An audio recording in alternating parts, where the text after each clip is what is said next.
Hi guys, Kirk here with Kirk, Giordano Plastering. Today what I'm going to show you folks is how we repair these insulation holes. First thing I want to do is tell you how they did these. They normally will take a drill through these and pump insulation through all these. Now when these folks repair this, what they do is, these are between the studs. Obviously if you hit a stud you're not going to get any insulation in there. So they're between studs. Now usually if this was solid backing, what a person can do to watertight these is make the hole round and bigger, about an inch around bigger, and then you put your polyurethane caulking on the back of the paper, and then you kind of go right over the entire thing like a bicycle tire. Many years as I've been in the trade, I've never seen anybody do that. So generally most folks do this here. They'll drill the hole, pump in their insulation, and then they'll put a cork with polyurethane caulking inside, and then they'll do the cement work. Anyway, what I'm going to do is I'm going to patch all these guys here. There are a lot of ways to patch this. I can come up with 10 different ways to patch it, but for the sake of what we're doing is I put weldcrete on all of these holes. Weldcrete just gives me a little extra around the edges so this will adhere. I'm using a 2030 La Habra cement because that's what their texture is. This is 2030, the texture. It's just a skip trowel finish. You bring it straight up. So I'm going to use that too.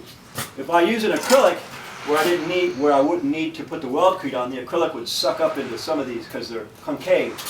So I'd save a step with the acrylic, but then when the acrylic dries it'd be concaved also. So I'm just using regular La Habra 2030 to match this finish here. But what I generally did is I did the tops up there already.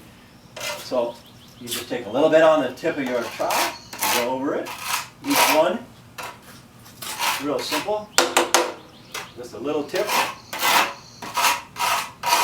go over the entire hole.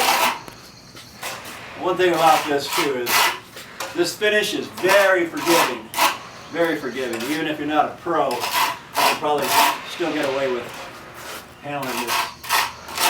And now what I'm doing is I'm allowing this to dry too.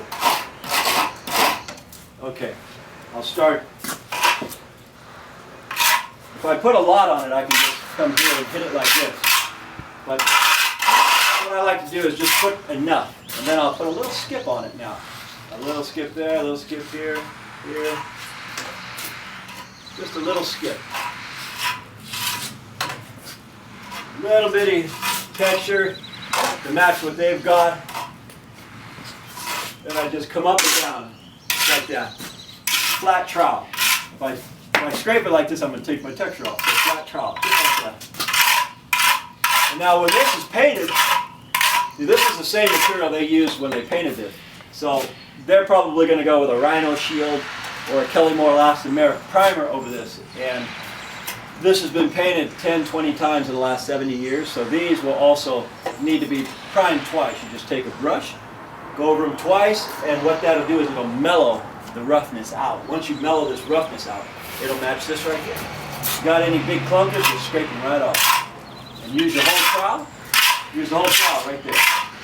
That way when it's painted, it'll blend right in. We still have about 100 patches, little holes to do on this, so we're going to continue with our project.